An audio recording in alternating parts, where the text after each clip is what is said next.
¿Cómo están, amigas y amigos? Comenzamos así con esos apuntes deportivos de la Copa Sudamericana de fútbol, específicamente hora 23 en esta jornada. Aparte del deporte, los temas que les presentaremos en los próximos minutos.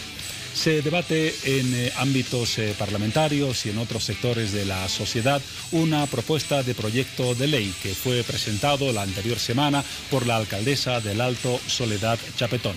Se trata de un proyecto de ley para implantar la castración química a violadores de menores de 14 años de edad.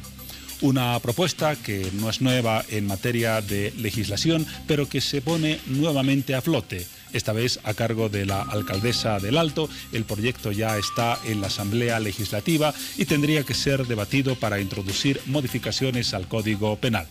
Uno de los temas que abordaremos en hora 23 en esta jornada. Otro tema también de interés, el supuesto arroz plástico entre comillas, porque parece haberse generado una auténtica psicosis colectiva en gran parte de la población que donde ve arroz ve plástico, y las muestras, exámenes y análisis que han realizado las autoridades correspondientes han evidenciado que hasta el momento no se ha encontrado una sola muestra de arroz plástico. Psicosis colectiva, cuáles son las medidas que están adoptando las autoridades, cuáles son las recomendaciones para la población, algunas de las preguntas que plantearemos a autoridades para despejar dudas sobre el tema. Y en el comienzo de hora 23, cómo no saludar a Piti Garamendi y Paola Sánchez. Hola, Paola. Hola, Juan Pablo, ¿cómo estás? ¿Cómo están todos? Seguramente desde casita u otro lugar sintonizando hora 23. Es por eso que este es el momento propicio para darles la bienvenida e informarles sobre el tema que estaremos abordando conmigo durante el programa de hoy. Hablaremos de un proyecto de ley que es iniciativa de la ciudadanía de Oruro. Un proyecto de ley que tiene el objetivo de declarar al quirquincho andino como patrimonio natural de este departamento. Recordemos que este animal, esta especie silvestre, es de gran importancia en nuestro ecosistema. Y es por ello que se quiere crear o promulgar este proyecto de ley para proteger y para preservar su hábitat y por ende la especie, ya que los quirquinchos andinos en nuestro país son cazados por distintos fines tradicionales. Así que esta noche estaremos hablando del tema. Esté muy atento. Bienvenidos nuevamente y también damos la bienvenida a Piti en las redes sociales.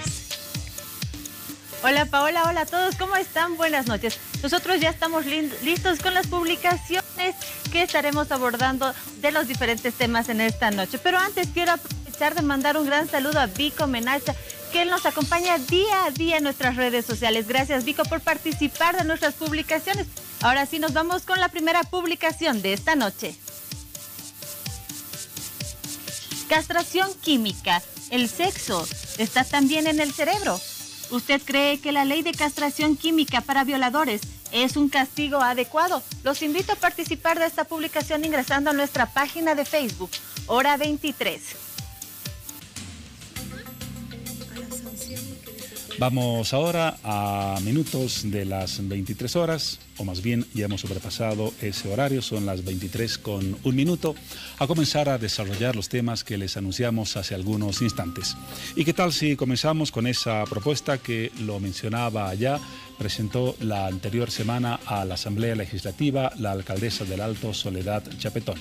Un proyecto de ley para implantar la castración química a personas que hayan cometido el delito de violación a menores de 14 años de edad.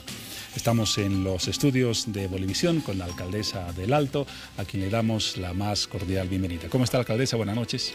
Juan Pablo, buenas noches. Por supuesto, buenas noches a todos los televidentes. Gracias a ustedes por darme la oportunidad una vez más de poderme dirigir a la población. Y como usted lo mencionaba, estaba revisando un poco porque sí hemos presentado el pasado jueves esta propuesta, esta iniciativa, esta sugerencia, iniciativa legislativa. Es un perfil de anteproyecto que bueno, amparados en la Constitución Política del Estado, quien dice que un ciudadano, una ciudadana puede presentar una sugerencia, iniciativa legislativa y la obligación, en este caso de la Cámara de Senadores, de tratar este documento, está también estipulado dentro de la misma Constitución. Enseguida nos va a explicar las características fundamentales de este proyecto, pero un antecedente que no podemos dejar de mencionar es el trasfondo en el que se inscribe esta propuesta, es decir, un panorama de violencia medida inusitada contra los menores, niñas, niños y adolescentes en el país. De acuerdo a estadísticas oficiales, que creo que son las que mencionó en la presentación del proyecto, en el año 2017 se habrían registrado 1.824 casos de violación contra niñas, niños y adolescentes en todo el país. Y llama la atención que la ciudad del Alto, de la cual es alcaldesa Soledad Chapetón, ocupe el segundo lugar en casos de violaciones a niñas, niños y adolescentes, con 558 casos el año 2017. ¿Es este panorama y estas cifras de verdad estremecedoras las que han llevado a plantear esta propuesta, alcaldesa? Definitivamente, Juan Pablo, no hay una realidad de la cual no podemos hacer, como comúnmente se dice, cerrar los ojos o hacer oídos sordos. Hay una necesidad, diría yo, y hay una exigencia también por parte de los ciudadanos de a pie de poder tomar acciones inmediatas para poder de alguna manera frenar, endurecer la norma, que es la solicitud, que es la sugerencia que nosotros hemos presentado este pasado jueves. Y digo nosotros porque agradezco, me han acompañado consejos educativos de la Ciudad del Alto, que son la representación de los padres de familia, de unidades educativas, la misma representación de la dirigencia de la Ciudad del Alto. Creemos nosotros de que en mérito a esta necesidad y esta exigencia de la sociedad de que nos estamos deshumanizando, de que hay una lista, una estadística que va aumentando, que va incrementando semana tras semana, mes tras mes, uno va contando acciones de violencia, en este caso violaciones a menores de edad, que es un grupo poblacional vulnerable en nuestro país y en el mundo. Y obviamente copiando, mirando también legislación comparada en otros países, asumimos de que esa es una medida que puede ser factible para nuestra sociedad y para nuestro país. Permítame recordar un dato más. Actualmente la legislación, el Código de Procedimiento Penal, establece una sanción de entre 20 a 25 años para quienes cometan un delito contra menores de 14 años.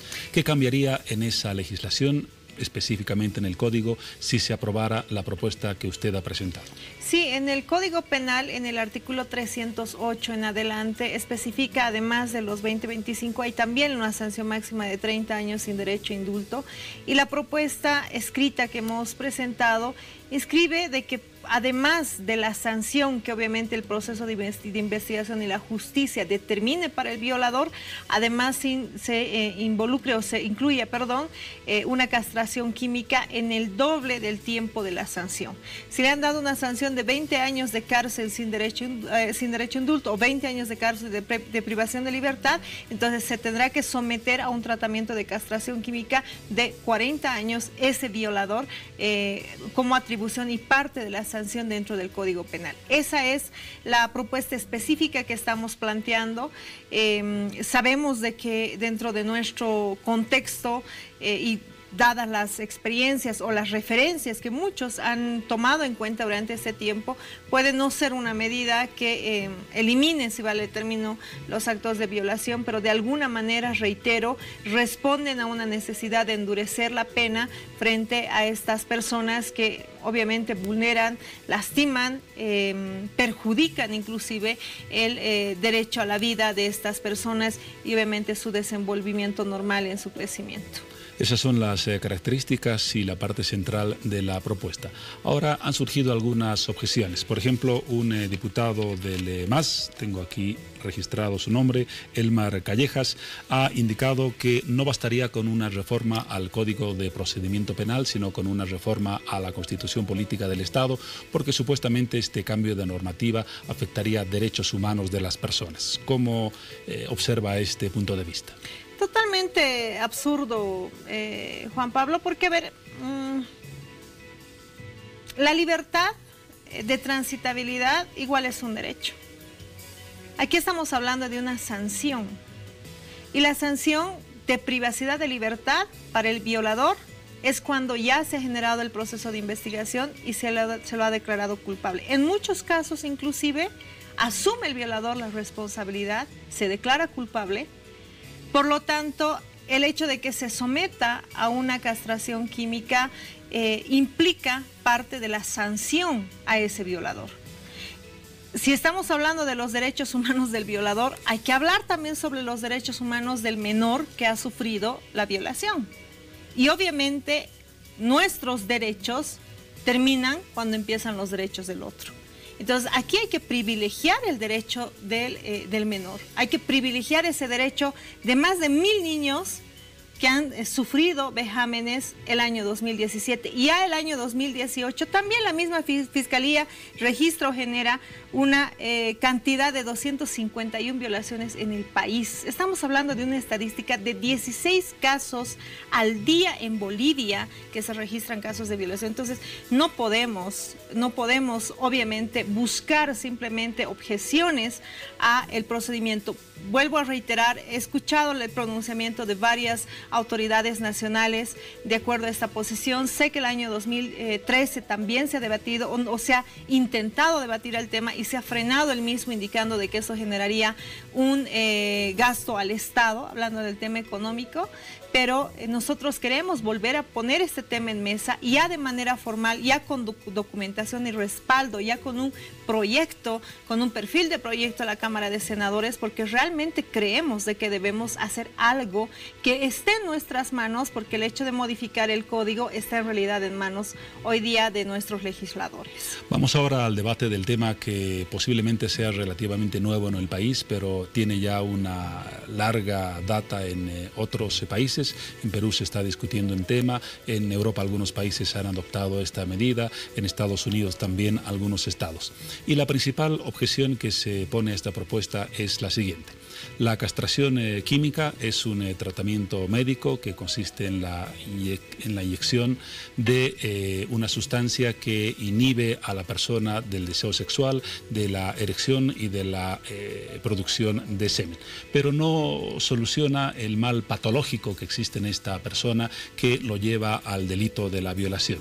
Entonces, los que objetan esta medida dicen se está yendo por una salida biológica, pero no por una solución a una mente perversa que es capaz de delinquir y de realizar la violación, sino con su propio cuerpo, con algún otro objeto. ¿Qué nos dice ante esas objeciones? Sí, sin lugar a duda es un tema que hay que complementar en investigación, ¿no?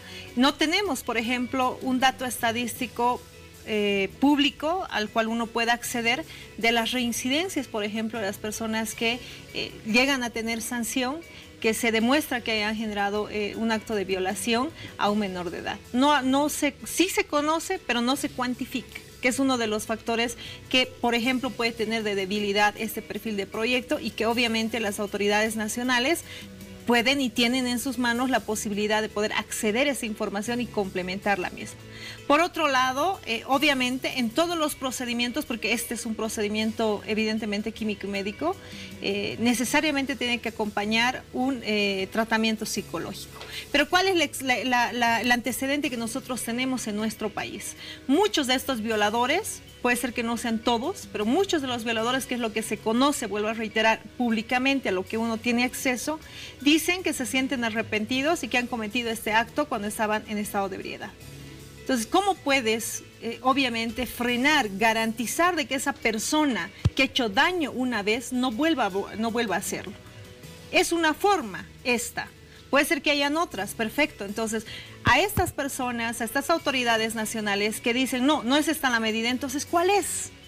Lo que estamos pidiendo es una acción inmediata a un flagelo, a un tema que no podemos quedarnos simplemente mirando o cuantificando en temas estadísticos. Entonces la reacción tiene que venir acompañada con una propuesta. Nosotros por eso pedimos esta, a mi entender, y también al análisis que hemos accedido y que hemos podido tener en la Ciudad del Alto, que es la razón por la que nos motiva y nos preocupa este flagelo y hacer esta solicitud en contrapropuesta, es justamente de alguna manera endurecer esta disposición legal, porque tenemos el Código Niño, Niña, Adolescente, tenemos disposiciones legales que de alguna manera le dan el cuidado a nuestros niños en nuestro país, pero no está garantizando este tema. Entonces ahí es donde nosotros apuntamos, y le vuelvo a reiterar, Juan Pablo, por supuesto, si hay otras alternativas más, se tendrán que sumar a esta para, por ejemplo, prever o ver de que podamos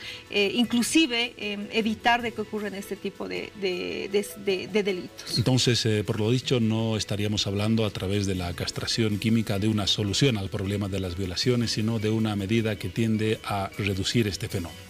Es una sanción, por supuesto, y evidentemente lo que queremos es no seguir contabilizando estas cifras. No podemos como país, así seamos el séptimo, el sexto a nivel mundial, como refiere también algunas estadísticas de alguna investigación que se ha tenido, de que Bolivia está entre el séptimo o sexto país que tiene una mayor cantidad de violaciones a menores de edad, pero no podemos por eso quedarnos mirando lo que ocurre en nuestro contexto. Por eso creemos nosotros de que es una alternativa el hecho de endurecer las penas en Bolivia y que obviamente se pueda generar como una sanción la cual evite reincidencia, la cual evite de que estas cifras sigan aumentando. Porque podría existir el riesgo, por ejemplo, al no existir una solución al carácter patológico de una persona que esté recibiendo el tratamiento médico para la castración química en libertad y proceda a un caso de reincidencia en violación con algún objeto físico que también equivale a una violación. Eso demuestra que es una solución parcial al tema. Bueno, es una alternativa sin duda, es una alternativa y bueno, el freno de que existan más actos de violación en nuestro país implica obviamente un contexto mayor.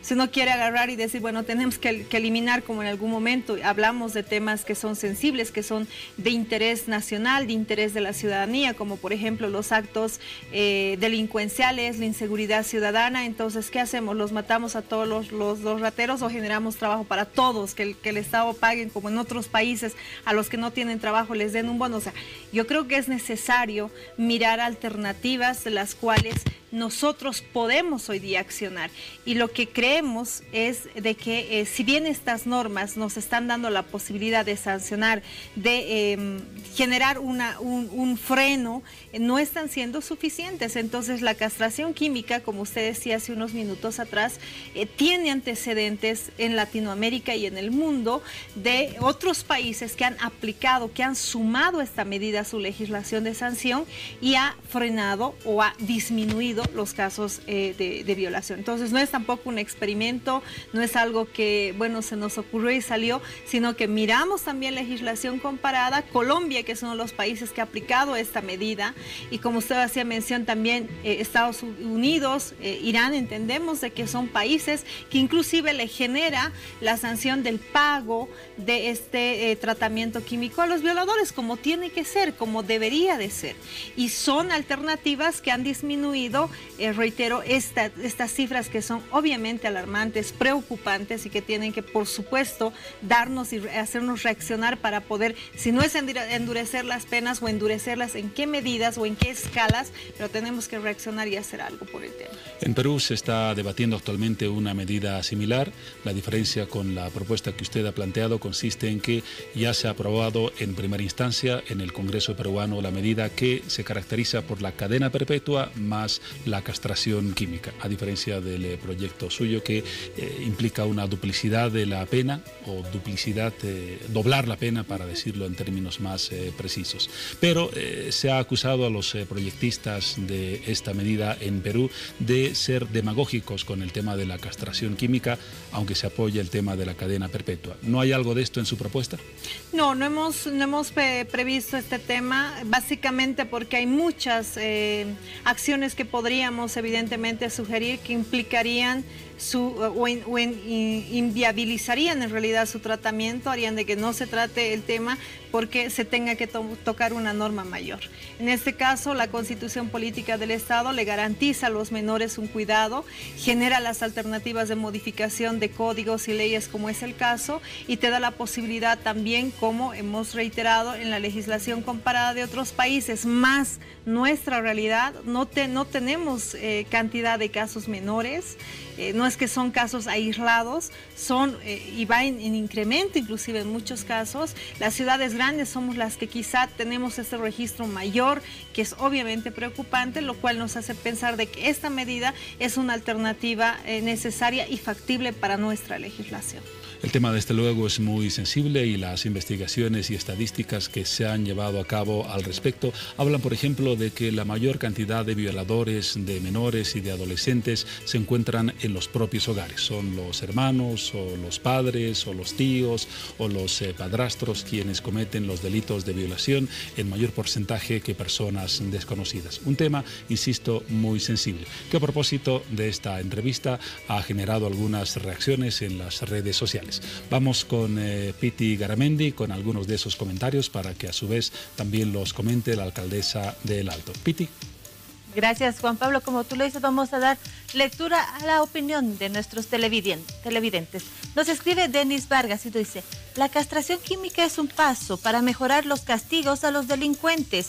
Una mano dura es lo que hace falta a la justicia de este país.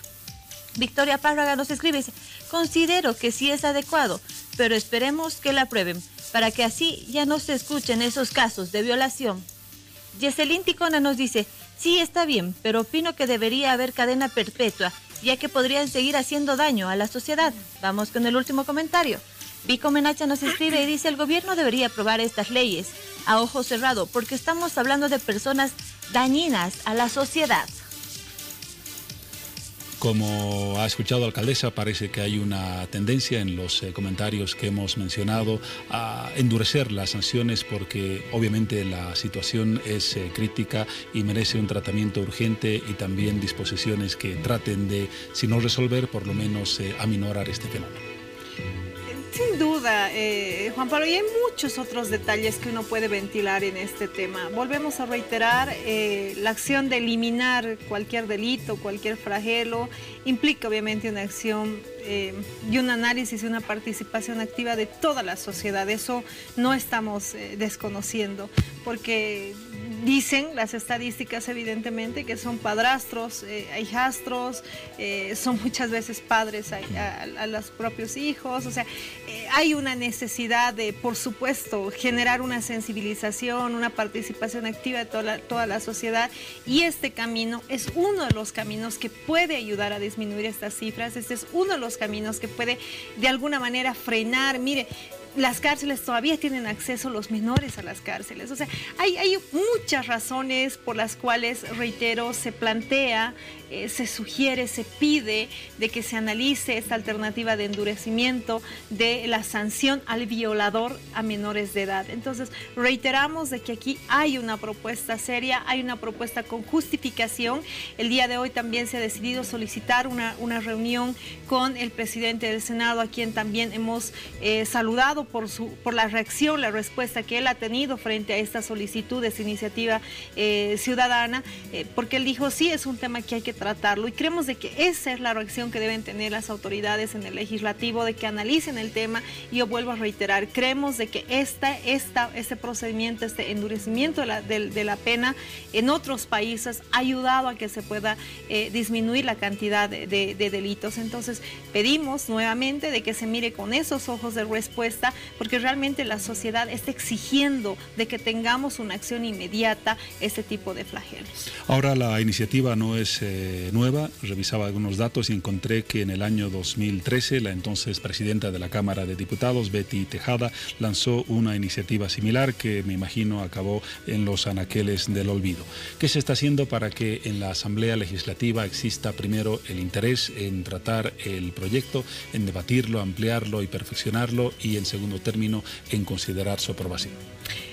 Sí, el antecedente del año 2013, como le decía hace unos minutos atrás, se ha frenado, no se ha tratado porque han indicado de que se le generaría gastos al Estado.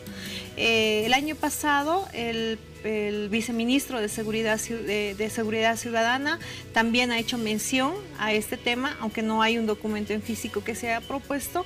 Ahora creemos nosotros de que es un tema diferente. Ahora viene acompañado con un respaldo, con un documento, bajo la misma posibilidad que nos da la Constitución Política del Estado, ha cambiado las cosas desde el año 2013 hasta la fecha, que por lo tanto, más estas cifras, que no son cifras menores, que es un tema que nos mantiene en alerta social y de país, creemos de que las condiciones y la obligación está puesta en mesa. Entonces, la diferencia es el tiempo, la diferencia es que hoy día tenemos cifras que son alarmantes para nosotros como bolivianos y por lo tanto debemos tener una reacción inmediata. Hemos decidido además, o he decidido además presentar ante la Cámara de Senadores, porque es un ente de legislación superior, si vale el término, después del presidente, después del vicepresidente, está esta Cámara, está este equipo de ciudadanos elegidos por los bolivianos que tienen la obligación, como dice la Constitución Política del Estado, de tratar, analizar, debatir y sugerir alternativas para dar solución a esta preocupación y esa necesidad que tenemos como bolivianos. Entonces, ese contexto nos hace pensar de que hoy día va a haber el interés para poder debatir este tema, analizar este tema y Dios mediante, obviamente, aplicarlo también en una modificación del Código Penal. Sobre el tema del costo, algunas estimaciones indican que el tratamiento anual, porque se trata de inyecciones periódicas de por vida o del tiempo que determine la justicia, tiene un costo de $1.550 para tomarlo en cuenta. Pero, ¿qué va a hacer para convencer al MAS, que es la mayoría en la Asamblea Legislativa, para que considere esta medida? Usualmente el MAS no trata con permeabilidad los proyectos que se generan en la oposición. ¿Habrá algún cambio de tendencia en este tema? Bueno, creo que hay dos aspectos importantes, ¿no? La medicación, por ejemplo, ha variado durante este tiempo. Se hablaba de que eran 300 bolivianos mensuales los que se necesitaba, pero ya hay laboratorios de todo tipo, hay de 300, 250, 150, o sea, hay la posibilidad de la accesibilidad en el tema del costo. Vuelvo a reiterar que es así la razón del rechazo el año 2013, ahora estamos en otras condiciones. Y lo segundo es que este no es un documento político. Ese es un documento de necesidad a un grupo social vulnerable. No nos estamos inventando las cifras, posiblemente pueden variar. He leído un periódico de Cochabamba que igual tiene data de hace meses atrás, que habla de una cifra menor, pero habla igual de 820 casos, ¿no? Que es una variación muy pequeña. No hay una variación grande y lo que nosotros vamos a exigir, solicitar y hacer seguimiento como corresponde es de que se pueda tratar el tema. Ya que lo aprueben, ya que lo rechacen, que quede bajo la responsabilidad de las actuales autoridades nacionales. Pero yo creo que va a haber una decisión y una vocación, obviamente, para poder tratar este tema sin mirar un tema político. Vuelvo a reiterarle, Juan Pablo, realmente yo creo de que las autoridades nacionales están hoy día con la responsabilidad de poder darle una alternativa a esta necesidad que tenemos como país para poder disminuir y, por supuesto, ¿quién no quisiera eliminar estas cifras de este delito que es obviamente totalmente reprochable mirado desde cualquier lugar que uno lo vea? Porque más allá de cuál sea el fin de esta iniciativa en la Asamblea Legislativa, lo urgente es debatir el tema, ya sea a través de la opción que usted ha planteado o de otras que puedan surgir ante la magnitud de un fenómeno que de verdad es crítico en nuestra sociedad. Definitivamente, Juan Pablo, no estamos diciendo no, si no aprueban eso entonces no va a servir. ¿O no es la solución final tampoco? No, de ninguna manera. Mire, no es un trabajo que se ha hecho de la noche a la mañana, se ha analizado, las cifras de la Ciudad del Alto son preocupantes, son 558 casos que ha atendido la Defensoría de la Niñez y la Adolescencia el año 2017, ya tenemos 157 en este año 2018 y la aplicación, la construcción de la Cámara Gesell, por ejemplo, que lo ha hecho la gestión, que se ha inaugurado hace 6 meses atrás aproximadamente, nos da la posibilidad de que no haya revictimización en este caso, porque esta Cámara Gesell es para atención de niños principalmente y prioritariamente, pero es una alternativa, es dentro del proceso de la investigación. Lo que aquí estamos queriendo es evitar de que existan más violaciones y obviamente si esta es una alternativa y hay otras, o por último no es esta y hay otra, el tema que se toque, pero que se haga algo, que no se analice y se debate y diga no, esto no sirve, no, este tampoco sirve. Entonces, ¿qué sirve? Ellos también tienen que darnos esa posibilidad y esa solución. Ha quedado muy claro el planteamiento. Estaremos pendientes de cómo evoluciona el debate, que ojalá llegue a cristalizarse en la Asamblea Legislativa. Y desde luego la convocaremos para tomar el pulso a esta propuesta. Gracias, Juan Pablo, nuevamente, y nuevamente con mucho respeto, con mucho respeto a las autoridades que hoy día están en el legislativo de nuestro país. Este tema tiene un contexto y tiene un trasfondo definitivamente social. Creemos de que todos estamos en la obligación de generar aportes y en este caso nosotros desde la Ciudad del Alto, como primera ciudadana de este municipio, es que he realizado esta iniciativa, esta solicitud para su tratamiento. Por favor, les pedimos de que no distorsionen, y gracias a la sociedad civil, a la opinión de la gente, que es la que realmente le está poniendo también ese eco que creemos que es necesario y fundamental para que, reitero, haya seriedad y haya decisión. Puede ser política, decisión por necesidad social para tratar este tema. Muchas gracias. La palabra de la alcaldesa del Alto, Soledad Chapetón. Y cerramos este segmento del tema con Piti Garamendi y nuevos comentarios que han llegado a través de las redes. Así es, Juan Pablo, vamos con más comentarios. Nos escribe Alison Orozco. Dice, yo creo que es un buen castigo para los violadores. María Ausa nos dice, estoy muy de acuerdo con la castración química, basta de violaciones a los niños y niñas adolescentes, es hora de poner un alto.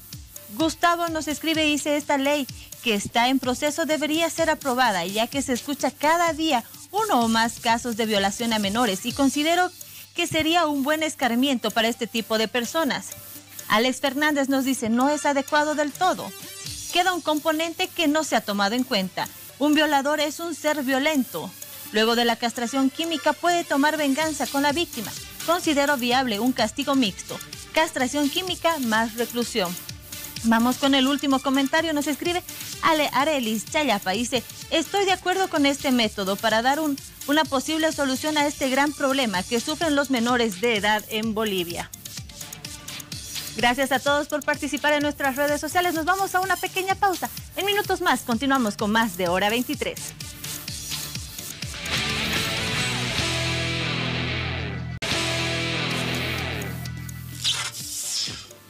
Segundo bloque del programa y continuamos hablando acerca de la castración química. Ahora lo analizaremos desde otro punto de vista. Pero antes los invito a participar nuevamente de la publicación. Castración química. El sexo está también en el cerebro. ¿Usted cree que la ley de castración química para violadores es un castigo adecuado? Seguimos tratando el tema, y en el campo periodístico el abordaje de un asunto o de cualquier cuestión que forme parte de las preocupaciones periodísticas tiene que estar necesariamente acompañado de varias visiones. Un periodista está obligado a presentar dos o más visiones de un tema para que el lector, el televidente o el oyente tome una decisión en base a esas visiones. Presentamos visiones y ustedes forman un criterio. Conocimos hace instantes el punto de vista de la alcaldesa del Alto, que ha propuesto ese proyecto de ley. Pero, ¿qué opinan de este otro campo del análisis? ¿Qué otras visiones se pueden aportar al tema? Para tener una, hemos convocado al licenciado Carlos Velázquez. Él es psicólogo forense, nos ha acompañado en otras ocasiones en Hora 23. Hoy lo hará para tratar este tema. ¿Cómo está, licenciado? Buenas noches. Víctor Hugo, buenas noches. Un gusto estar con ustedes. Juan Pablo, perdón. Ha recordado a mi amigo y compañero. A mi antecesor, que le mandamos saludos desde luego. Vamos ahora al tema. ¿Qué opina de la propuesta de la aplicación de la castración química? Se ha dicho, y lo ha reconocido la propia impulsora del proyecto, que no es una solución al problema, pero que sí trata de contribuir a reducir los índices de violación en el país. Inicialmente debo señalarle que cuando se trata un problema, este debería ser estudiado. Y no debería fundamentarse solamente en opiniones, sino en estudios que permitan respaldar, mucho más cuando se plantea desde nuestras autoridades un proyecto de ley. Creo que el tratamiento de esta temática no es una cuestión de opinión, porque la opinión puede plantearnos muchas cosas bajo esta perspectiva, es decir, bajo el no conocimiento. En el caso específico de la castración química, Creo que es un intento, entre comillas, desesperado y poco feliz de querer resolver un problema complejo. Entonces, si queremos resolver un problema complejo con una solución simple, la solución no va a alcanzar para resolver el problema. Un proyecto de ley o una ley que se apruebe no va a permitir, no va a lograr que el problema se resuelva, porque el problema está más allá de la ley. Pero esto debería darse porque en otros países no es cierto. No existe evidencia empírica científica que por una parte demuestre que la castración química funciona y segundo, no ha existido tampoco evidencia empírica o por lo menos datos que otros países hayan disminuido la cantidad de agresiones sexuales en contra de las personas a partir de un tratamiento químico, lo que se llama castración química.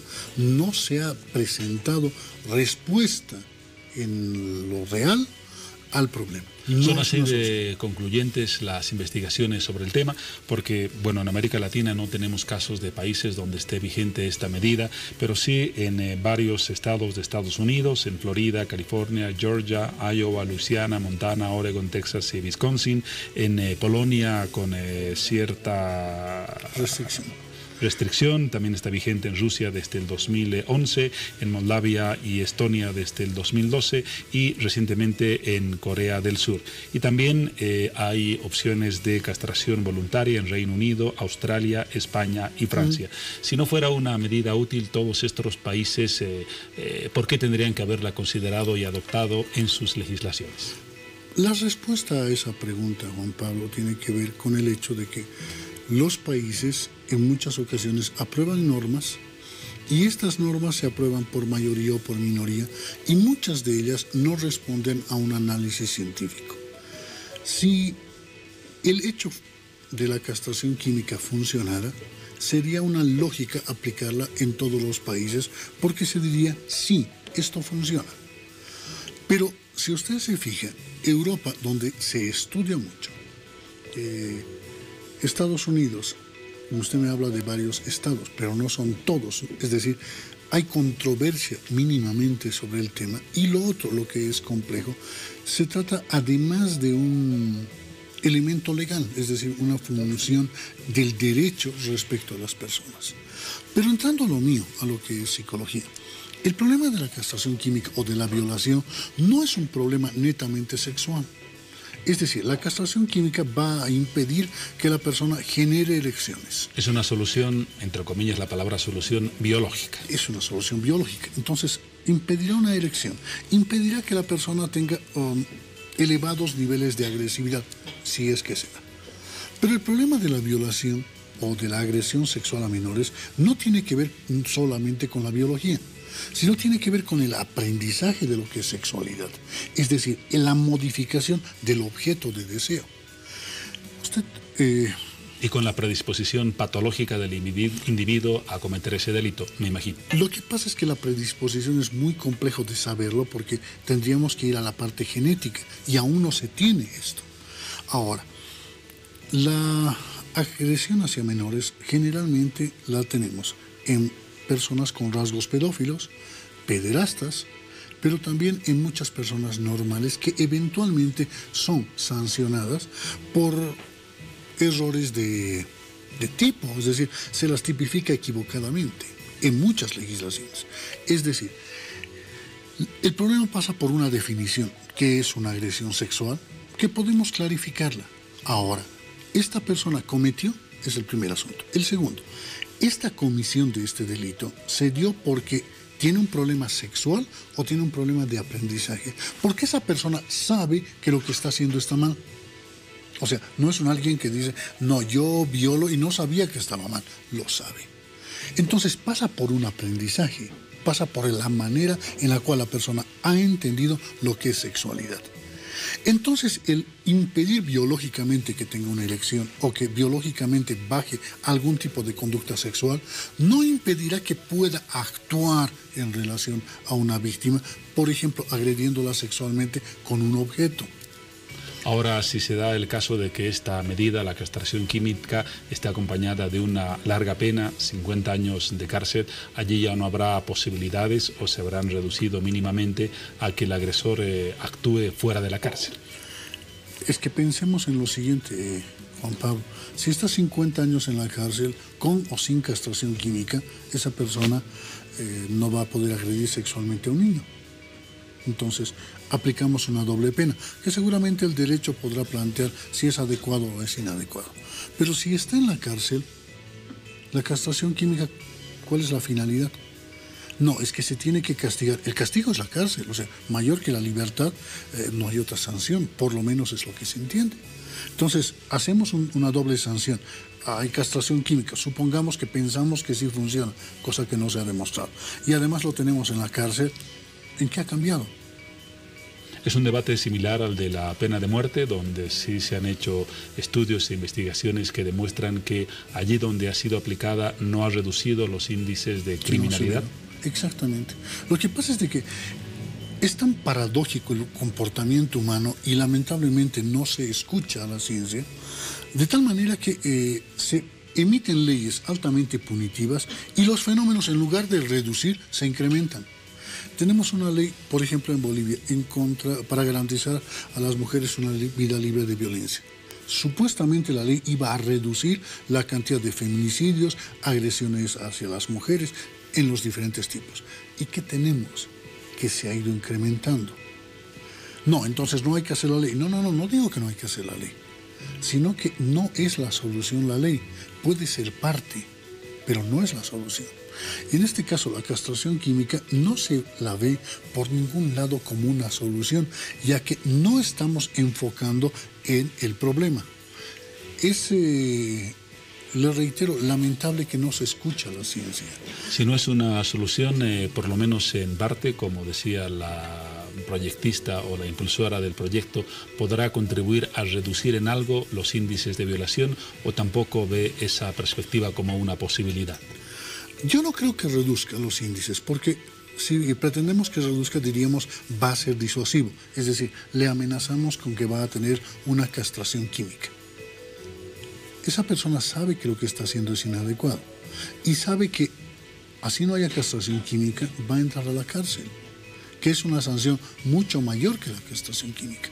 Entonces, no va a haber reducción porque la pena no está siendo punitiva mayor que la que se tiene. No, pero un violador apenas está a 12 años. Probablemente habrá que analizar que se incrementen los tiempos de reclusión, pero insisto en que no es la respuesta. La respuesta pasa por el cómo se aprende sexualidad. No es la respuesta única. No es la respuesta única. Es decir, el problema va más allá. Es ¿qué ha pasado con esta persona? ¿Por qué aprende mal lo que es sexualidad? ¿Qué ha pasado con su entorno? ¿Qué ha sucedido con esta persona? Si podemos resolver esto cuando es mucho más joven, cuando es niño, entonces probablemente podremos evitar y en el futuro no habrán agresores sexuales. Ahora, quizás el beneficio de esta propuesta sea alborotar o despertar un nuevo debate sobre el tema, porque existen disposiciones, existen ánimos pasajeros para combatir el fenómeno, pero seguimos con una tendencia cada vez más creciente de violaciones a niñas, niños y adolescentes, y este fenómeno no para. ¿Qué hacemos entonces como medidas conjuntas y como un ramillete de disposiciones para frenar este fenómeno? Primero, creo que usted tiene razón en el entendido de que es una medida que puede propiciar un debate, pero creo que pasa por la generación de políticas adecuadas a nivel educativo, que este es el primer aspecto central que tiene que ver con la prevención. Probablemente se requiera mejores niveles de investigación, porque muchas personas que son víctimas no denuncian, porque la familia en el fondo sabe de que esto será en muchos casos una pérdida de tiempo. Se deberá pensar en qué hacer en términos de rehabilitación. Ojalá en algún momento en Bolivia tengamos un psiquiátrico penitenciario, que no tenemos en todo el país. Deberá repensarse también en normas específicas que permitan que en los colegios se hable de sexualidad. Probablemente esto pueda ayudar más Que una ley como la de castración química sea la solución única es un error. Que va a propiciar que disminuya la cantidad, creo que es una creencia equivocada. Es más probable que a mayor punición se incremente de manera lamentable la cantidad de daño que se haga a los niños. Usted formula entonces una apuesta mayor para combatir el fenómeno vía educación y vía rehabilitación. Definitivamente. A la persona que ha agredido debería entrar en un proceso de rehabilitación que no necesariamente involucrará la terapia psicológica, porque son muchos aspectos. En España, para atender a una persona que ha sido sancionada, condenada por delitos graves, como violación, etc., se requiere 2 años de diagnóstico para poder iniciar un proceso terapéutico, para poder decir, sí, hay un buen tratamiento y hay posibilidades de que esta persona se rehabilite. 2 años. No es tan sencillo. Esto con la persona que ha cometido el delito. Sí, debería estar recluida en prisión, seguramente que sí, pero no las prisiones que tenemos, sino prisiones que sean adecuadas. Lamentablemente el sistema carcelario en Bolivia es un depósito. A pesar de los esfuerzos que se hacen, nuestras cárceles están hacinadas, entonces no me da soluciones a las personas que han cometido delito. Pero preveyendo hacia adelante, no pasa solamente con amenazar con la castración química, ya la amenaza está en lo que es las detenciones, en lo que va a ser detenido por 20 años, por 10 años, por 15 años. Esa es la sanción y las personas lo saben. Un campo que también debería ser quizás evaluado porque se han dado casos muy críticos con una sanción benigna y ese criminal, porque podemos llamarlo así, ha salido poco después libre. Entonces hay una necesidad de una reflexión en el campo educativo, en el campo de la rehabilitación, pero también en el campo de la sanción penal. Por supuesto. Creo que hay muchas cosas que deben modificarse a nivel de ley, por eso se había planteado el cambio en la norma, que al final ha tenido que ser abrogada, pero hay la necesidad de una modificación seguramente en el Código Penal. Pero ¿qué le parece si...? La respuesta es variada y tiene muchas aristas. Seguro que sí. ¿Qué le parece si conocemos algunas opiniones de nuestros televidentes a propósito de lo que conversamos hace algunos instantes? Nos vamos con Piti Garamendi. Gracias, Juan Pablo. Nos escribe Norman Oliden. Dice, particularmente la castración química no es una opción adecuada, puesto que a pesar que el deseo sexual se ha inhibido, existe un aspecto muy importante, que es el ámbito psíquico, cognitivo y conductual. Nos escribe también el señor Adubiri, dice, sí, está muy buena la idea, deberían de accionar esta ley de una vez. Nos escribe también Franklin y nos dice, estoy de acuerdo con la ley propuesta por la alcaldesa, pero la sanción fuerte y muy severa debe extenderse a los operadores de justicia que dejan en libertad a estos individuos. Así tengan condenas. Se vio muchos casos en este sentido. Jueces y fiscales comprometidos deben cumplir condenas hasta de 30 años. Bernardino nos escribe y dice, muy bien por proponer algo bueno para proteger a los indefensos. Merece un aplauso, alcaldesa Soledad Chapetón. Vamos con más comentarios. Está bien para disminuir el caso de violaciones, nos escribe Abigail. Juan Carlos Mendoza dice, es hora de abrir los ojos y ver la realidad que está pasando en nuestro país. Es mejor pararlo de una vez con estas personas y dar un castigo muy ejemplar. Y si en ellas está esta opción, sería lo más recomendable. Gracias, Piti. Quizás, licenciado Velázquez, como conclusión, hay una alta sensibilidad en la solución respecto al tema, punto número 1. Punto número 2, hay la necesidad de una adecuación urgente de normas y de procedimientos. Y situación número 3, este debate y estas soluciones deberían llegar ya. Definitivamente. Evidentemente la población tiene una opinión y es absolutamente respetable.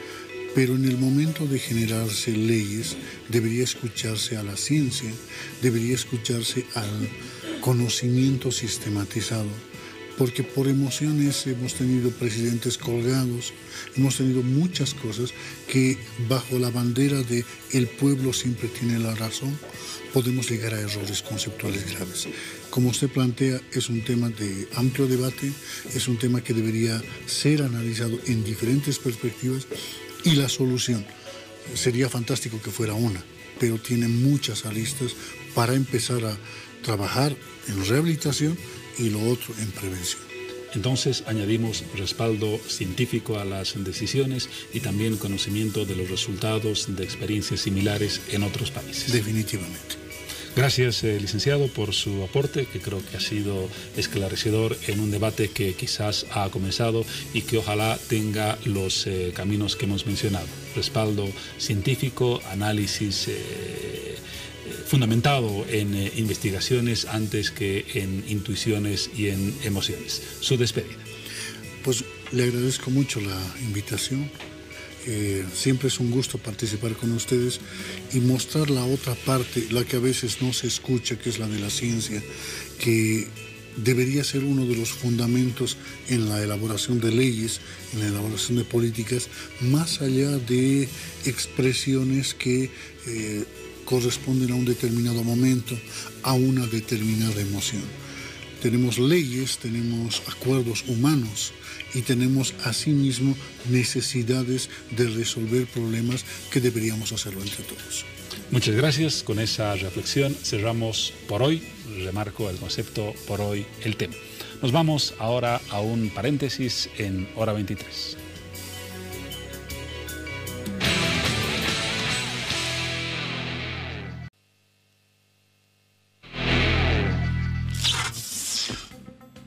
El conflicto. Y cuando faltan 2 minutos para que se extinga este martes, destacamos algunas informaciones de esta jornada. El alcalde de La Paz, Luis Revilla, ratificó la tarde de este martes su convocatoria a un proceso de diálogo con la dirigencia del transporte ante su oposición a la denominada Ruta Integradora del Servicio Puma-Katari. La autoridad local afirmó que no existen razones técnicas para oponerse a la nueva ruta y advierte de razones políticas.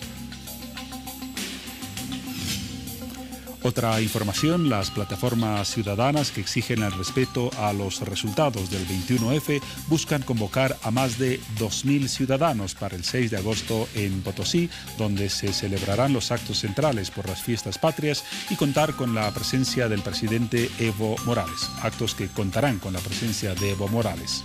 Agrupaciones como Generación 21, Calles Bolivia y Me Comprometo Bolivia, entre otras, confirmaron su presencia en Potosí, pese a las advertencias de organizaciones sociales de responder a cualquier provocación.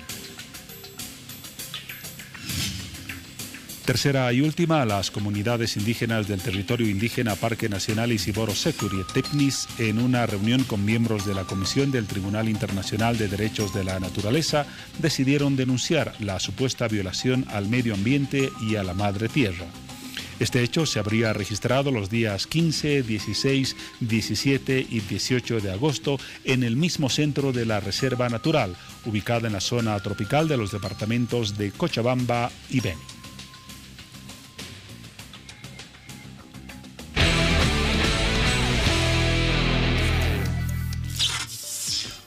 Y llegó el momento de cambiar de tema y hablaremos del Quirquincho y los invito a participar de la siguiente publicación.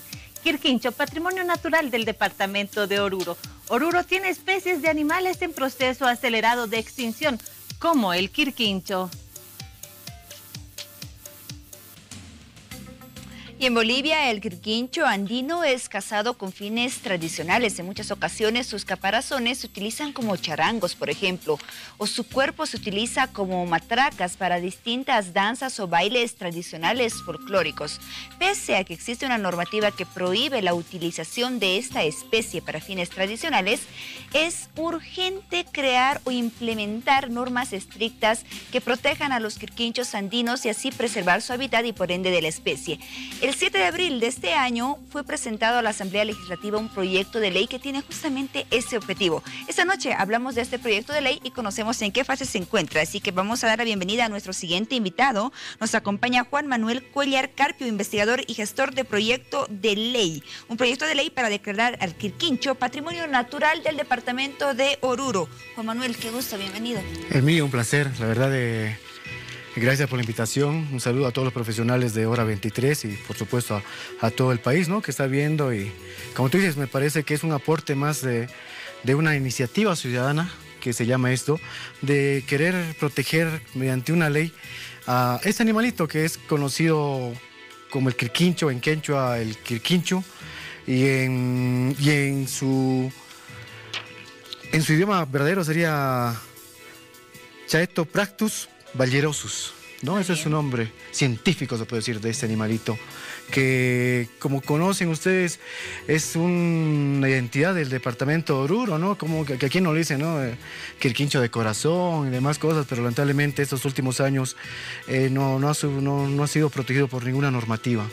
Muy bien, Juan Manuel, antes de plantear este proyecto de ley, de presentarlo a la Asamblea Legislativa el 7 de abril del presente año, se hizo un estudio de investigación, ¿cierto? Exactamente. ¿En qué consistió este estudio? ¿Qué aspectos tomaron en cuenta y cuáles fueron los resultados?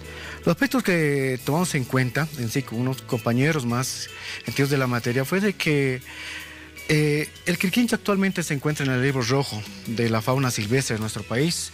Es un estudio que se hizo, miren, la gestión 2009, ¿no?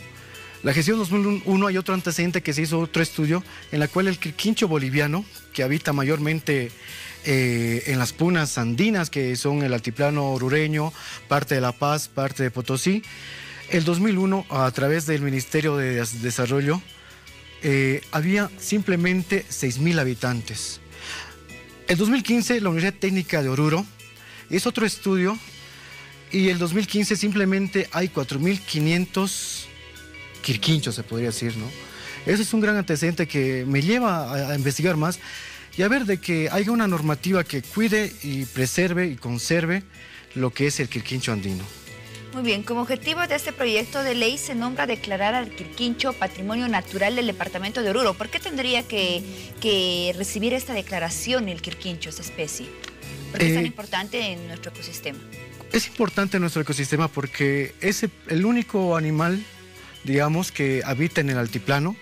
Sabemos que hay su familia, que es el armadillo en el oriente, pero a nivel América, el único con las características de poder adaptarse al altiplano es el quirquincho. Tiene sus propias características que uno de que sí o sí vive en un altiplano con una altura más o menos de 3.500 a 4.300 metros de altura sobre el nivel del mar. Es el único animalito.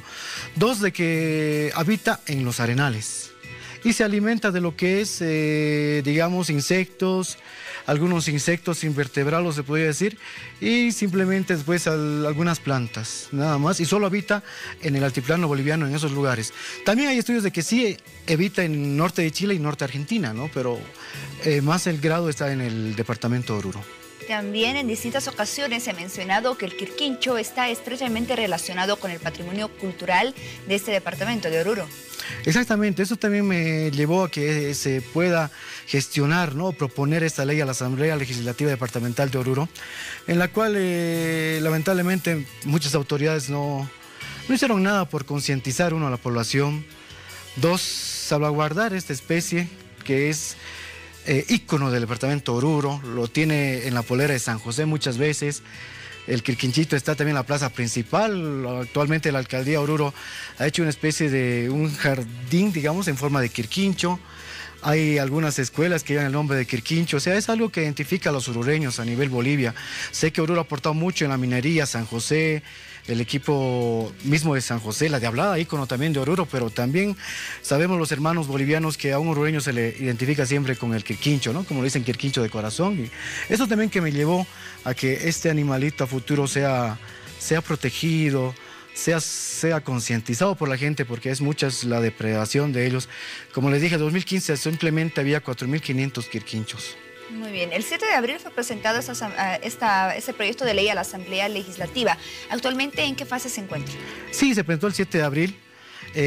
Ahí en la Asamblea Legislativa Departamental de Oruro fue a 4 comisiones para su revisión, ¿no? Y análisis. Fue la Comisión de Medio Ambiente, a la Comisión de Constitución Jurídica, fue a la Constitución de Autonomías y fue a la Constitución de Educación.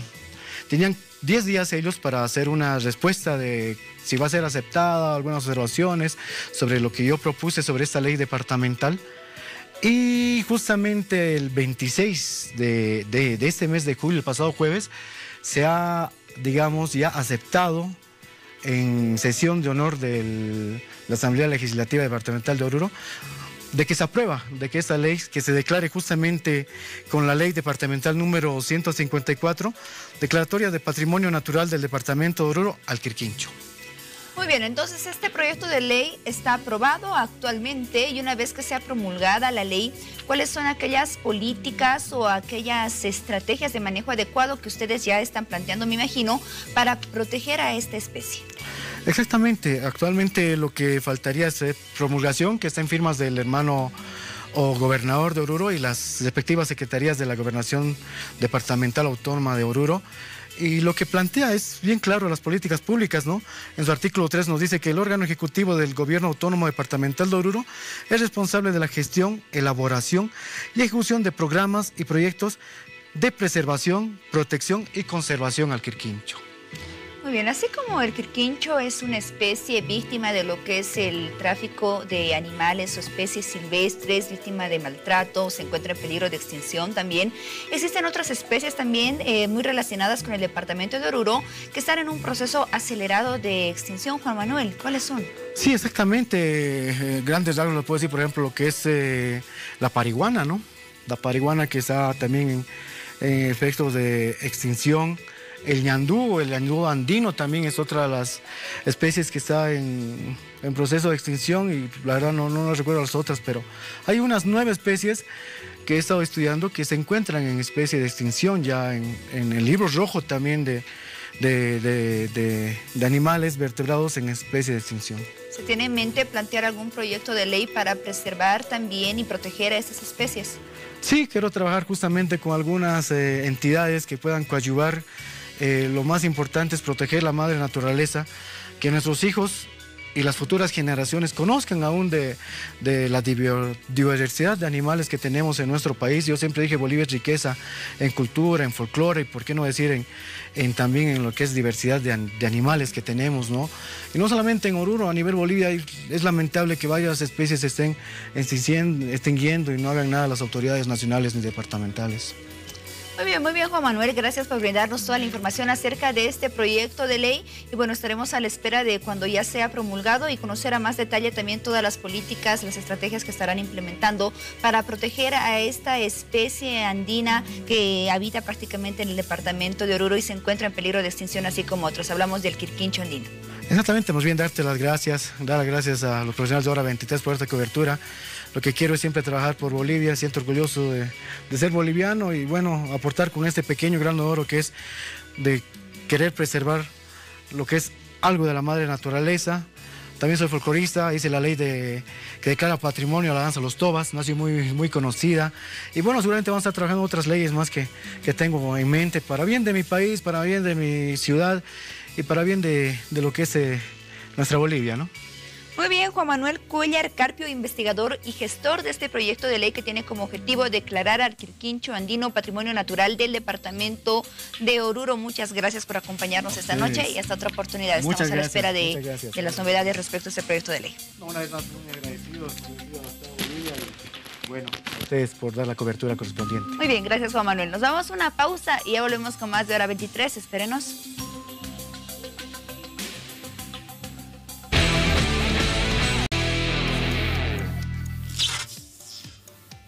Continuamos con más de Hora 23. Ahora hablaremos del arroz plástico y los invito a participar de la siguiente publicación. Arroz plástico en Bolivia. Ciudadanos asiáticos aseguran que el arroz plástico se trata de difamaciones que solo provocan un perjuicio. No se olviden, los invitamos a participar. Su opinión es muy importante para nosotros. Muy bien. Esa es la introducción al tema. Un tema que ha generado, como lo dice el IPSE, el Instituto Boliviano de Exportaciones, una psicosis colectiva en el país. No en amplios sectores de la población, pero sí en sectores significativos. ¿Por qué? Porque se ve arroz y ya se piensa que es de plástico. Y hasta el momento no existe ni una sola prueba que afirme esa situación. es decir, que el arroz que está disponible en el mercado, en cualquiera de los puntos del país, tenga una composición que esté relacionada con el plástico. En Santa Cruz, en La Paz, en Oruro y en casi todas las capitales departamentales se han registrado denuncias de este tipo que luego del examen correspondiente han sido verificadas como incorrectas. Vamos, por ejemplo, a la ciudad de Oruro, un ejemplo de una denuncia y de la investigación correspondiente. Una denuncia de una ama de casa alertó a las autoridades de defensa al consumidor de Oruro, quien aseguraba la posible existencia de arroz sintético que estaría siendo comercializado en los centros de abasto de la ciudad. Plástico, yo sé que es pues plástico, ¿cómo se va? Un arroz normal no se arde, pero esto se ha empezado a quemarse y todavía mi olla se ha quedado ahí el sartén quemado, hasta ahorita está remojándose, como quemado ha salido eso. Tras la verificación del puesto de venta y la realización de una prueba por parte de las autoridades, se descartó la presencia de este tipo de arroz en los mercados orureños. Una inspección aquí, sector Tagarete, sector Abarrotes, donde ha habido una señora denunciante, ¿no? Que supuestamente el arroz estaría como plástico. Han visto ustedes, lo tienen las imágenes, creo que al tostar el arroz han sido las mismas reacciones, ¿no? Por mi parte, como defensa del consumidor, vamos a mandar mediante un informe a SENASAC donde corresponde unos estudios, ¿no? Una sorpresa nos está teniendo aquí el mercado Tajarete por hacer quedar mal al mercado Tajarete. No sé cómo será esto. Nunca ha llegado ese cuento aquí. Las autoridades aseguran que continuarán con los controles para descartar la presencia de este producto que estaría causando bastante polémica en algunos centros de abasto del país. Los controles se intensificarán para la tranquilidad de los consumidores. Este tema se originó a través de versiones que circularon primero en las redes sociales, que fueron amplificadas por varios medios de comunicación, generando ese ambiente de incertidumbre, aunque deberíamos decir responsablemente de supuesta incertidumbre. Porque hasta ahora todas las investigaciones, los exámenes y los análisis de las autoridades competentes han demostrado que en el mercado boliviano no existen evidencias sobre la existencia de arroz plástico, como se lo ha denominado. Vamos a hablar de este tema con Vivian Ramos. Ella es intendenta interina de la Intendencia de la Municipalidad de La Paz, para que nos comente qué se está haciendo en el caso de la ciudad de La Paz y cuáles son los exámenes y tareas que se han realizado. Vivian, buenas noches y bienvenida. ¿Cómo está? Muy buenas noches. Pues la Intendencia Municipal está realizando varios controles en los diferentes mercados de abasto, en varias actividades económicas, donde se expende el arroz, ¿no? A fin de poder verificar el arroz, este supuesto arroz plástico que se estaría comercializando. Y hasta ahora esa tarea, ¿a qué conclusión ha llegado? ¿Existe o no el famoso arroz plástico? Hemos realizado hasta el momento varios controles en diferentes lugares y no se ha identificado este tipo de arroz plástico. Hasta el momento la Intendencia Municipal no ha recibido ninguna denuncia. Nosotros tenemos la línea gratuita, que es la 814-02-17, que estamos constantemente dando a conocer, que nos hagan llegar la información si es que verifican este tipo de arroz plástico o alguna otra irregularidad, pero no hemos tampoco recibido ninguna denuncia de alguna entidad pública o de algún ciudadano. Si se recibiera alguna denuncia, ¿cuál es el procedimiento que se debería seguir para verificar la autenticidad o no de ese dato? Para verificar la autenticidad, lo primero que nosotros hacemos es recepcionar, verificar de dónde se ha adquirido el producto, tener el producto y llevarlo inmediatamente al laboratorio municipal para que le hagan la verificación correspondiente y se emita el resultado, ¿no? La labor que realizan en el laboratorio que usted menciona es la misma que, por ejemplo, realiza el SENASAC, el Servicio Nacional de Sanidad Agropecuaria e Inocuidad Alimentaria, ¿o hay alguna diferencia? Puede que sí haya alguna diferencia porque el laboratorio de SENASAC pues depende de ellos. Nosotros tenemos otro laboratorio, pues imagino tal vez hay similitud, no podría dar a certeza de que hagan las mismas características los dos, es decir, se genere el mismo análisis, ¿no?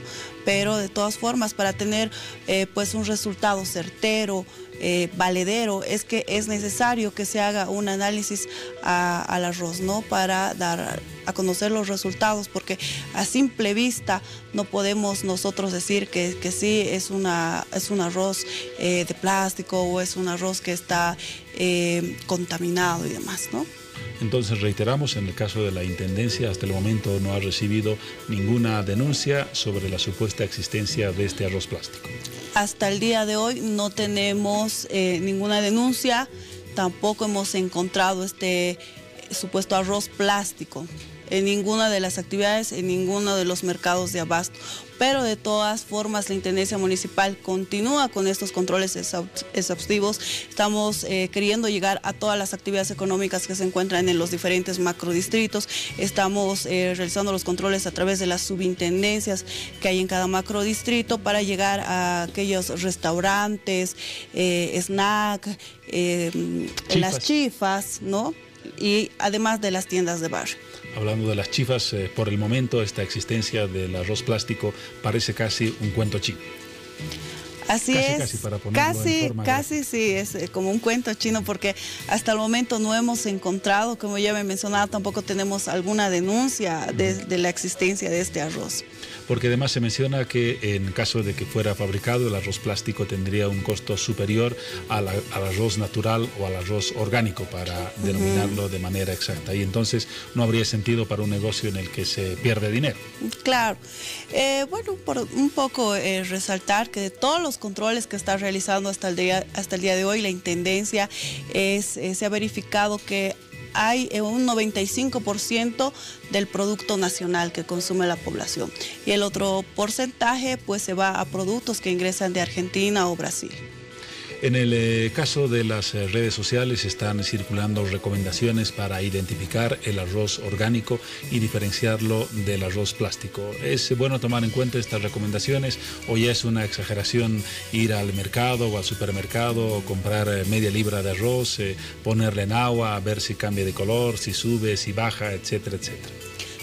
Bueno, hasta el momento no sabemos si es realmente fidedigno, si es realmente valedero estas opciones que se está realizando para identificar el arroz verdadero del arroz plástico, porque como bien había mencionado, no hemos encontrado este arroz plástico, entonces un poquito es complicado hacer las comparaciones de si sube o si baja, ¿no? Como ya había mencionado, no tenemos el arroz plástico, es por eso que no podemos dar una característica de cómo podemos nosotros comparar el original con este arroz plástico. En todo caso, no debería existir duda de los productos que cuentan con la autorización del SENASAC, de los otros institutos que supervisan la venta de alimentos, y allí deberíamos estar teóricamente tranquilos.